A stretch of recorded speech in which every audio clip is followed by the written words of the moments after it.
Alam niyo guys, may nakita ako na picture, yung babae or yung nanay na nag-a-ask siya dun sa asawa niya kung pupuwede siyang tulungan kasi nahihirapan na siya mag-alaga ng bata kasi siyempre 24/7 tayo sa household chores. Tapos, alam niyo na yata yun, dumaan na yata yun sa feed niyo 'no, grabe 'no.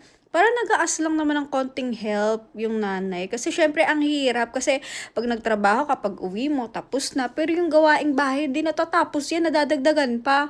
So, eto since tapos na yun, gusto ko mag-comment bilang nanay 'no, sa mga hindi pa nag-aasawa diyan, ganito yung masasabi ko kung balak mo palang mag-jowa, ganyan. For example, mag-jowa pa lang kayo, kung kayo ay nagbibiruan ng boyfriend mo, bibiruan lang, simpleng biruan lang tapos kaya ka na niyang saktan, yung for example is talagang batukan or ihit, nagbibiruan lang kayo. More likely yung mga ganyan, yun yung mga kayang manakit ng mga asawa nila. More likely lang naman, kumbaga, ano lang, may survey lang, ganyan. Kasi parang biro pa lang kaya ka na niyang saktan. Or parang biro lang, tapos kaya ka na niyang mga below the belts na mga biro.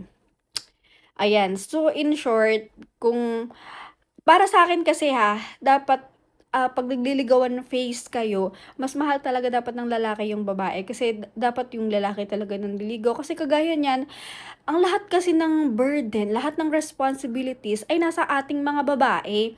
So, kailangan 'pag nagsama kayo, make sure niya na talagang truly, truly, truly mahal kayo ng lalaki kasi 'pag hindi, sobrang lugi natin. 'Yan yung sinasabi ko or pino-post ko palagi na 'pag magmamahal kayo is hindi sapat yung pagmamahal lang, kailangan, isip-isip din, ganyan, and ipon din para sa sarili, mahalin din ang sarili, ganyan. Kasama na yan, mamahalin talaga natin yung sarili natin. Pero, ang ibig kong sabihin dito ay yung, alam mo yan, 'pag nagtimbangan kayong dalawa, mas mahal ako nito. 'Di ba parang medyo ano ka pa, proud ka pa. Kasi nasa babae na ang lahat ng responsibility and burden talaga, kalahati ng katawan natin nasa hukay na the moment na nanganak tayo. Kahit after manganak, lahat ng burden nasa babae.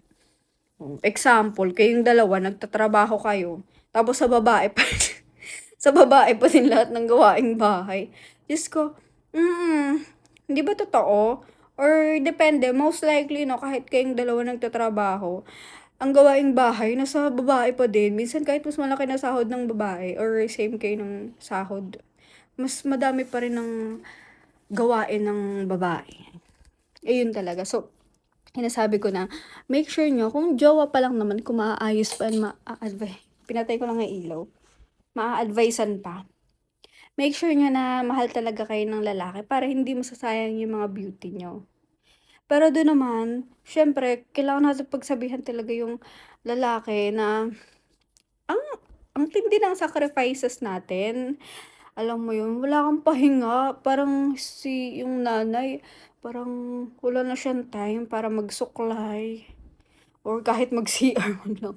Ganun sakripisyo talaga.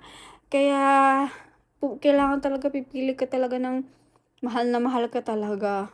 Gano'n. And dapat naman sa mga lalaking yun, dapat sinasabihan din talaga, hindi lang sinasabihan. Dapat sagutin mo din talaga yung mga gano'n. Kasi kapag nakita din ng lalaki na okay lang pala yung gano'ng sitwasyon, mas lalo kang aabusuhin. Yan lang.